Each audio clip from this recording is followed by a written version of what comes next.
வெளிநாடுகள் நாடு கடந்த தமிழர்கள்லாம் சொல்றான். ஆனா எத்தனை முறை இவன் காதில் சங்கை எடுத்து ஊகிறாலும் எத்தனை முறை சொன்னாலும் இவர்கள் கேட்பதாக இல்லை. எனவே சீமான் அவர்கள் சொன்னார்.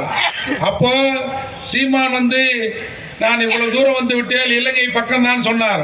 அன்றைக்கு அவருக்கு பின்னால் ஒரு சினிமா நடிகர் பட்டாளம் இருந்தது. இன்றைக்கு அண்ணன் சீமானின் பின்னால் பிரபாகரனின் தம்பிகள் தமிழகத்தில் இருக்கிறார்கள் என்பதை யாரும் மறந்துவிடக் கூடாது.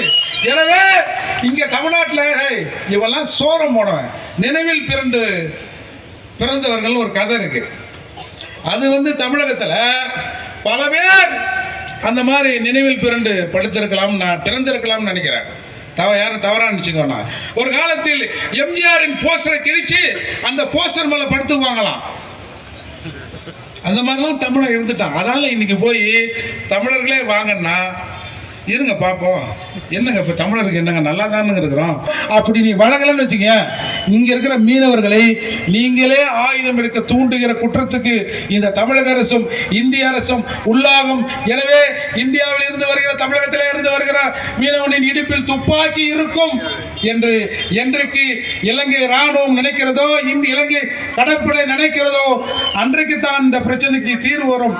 எனவே அந்த தீர்வை நோக்கி நாம் நடத்தி செல்வதற்கு செந்தமிழன் சீமான் கரத்தை வலுப்படுத்துவோம். தமிழ் தேசியத்தின் கடைசி ஆயுதம் எங்கள் அண்ணன் செந்தமிழன் சீமான். எனவே சீமான் அவர்கள் பேச்சை கேட்போம். ஈனங்கெட்டு மானங்க தமிழர் கட்சியின் தலைவர் வீரன் திருமுருகன் அவர்கள்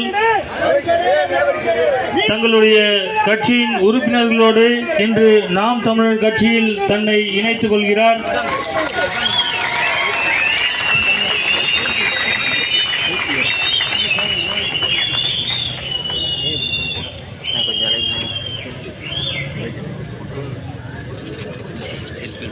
ஒன்றிணைவோம் ஒன்றிணைவோம் ஒன்றிணைவோம் ஒன்றிணைவோம் ஒன்றிணைவோம் ஒன்றிணைவோம் ஒன்றிணைவோம் ஒன்றிணைவோம் நாம் தமிழராய் ஒன்றிணைவோம் நாம் தமிழராய் ஒன்றிணைவோம் நாம் தமிழராய் ஒன்றிணைவோம்.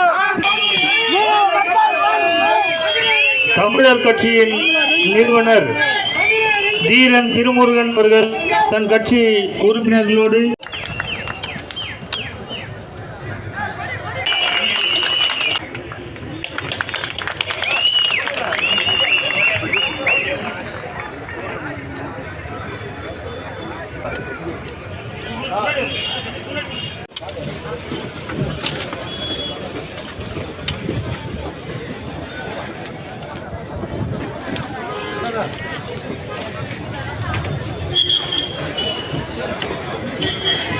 சைடில் வாங்கினேன் நான் சைடில்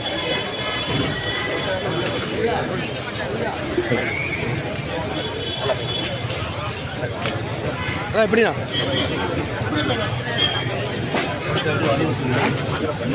கொஞ்சம் வழி விட்டு கொஞ்சம் வழி விட்டு ஆ